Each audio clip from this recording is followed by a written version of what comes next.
Sudariku anggota EXO PSSI Arya Sinulinga menilai pihaknya belum menerima alasan khusus laga timnas Indonesia melawan Jepang diundur.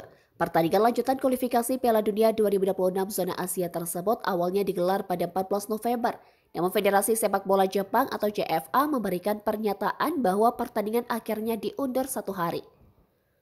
Laga kemudian digelar pada 15 November dan akan dilaksanakan di Stadion Utama Gelora Bung Karno, Jakarta. Skuad Garuda selanjutnya akan melawan Arab Saudi pada 19 November.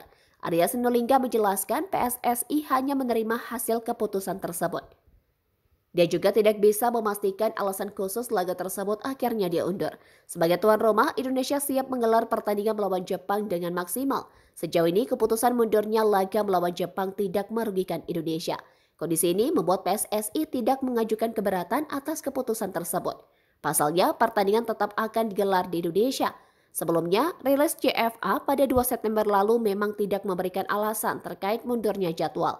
Mereka hanya mengakui bahwa semua sudah dikomunikasikan termasuk dengan PSSI.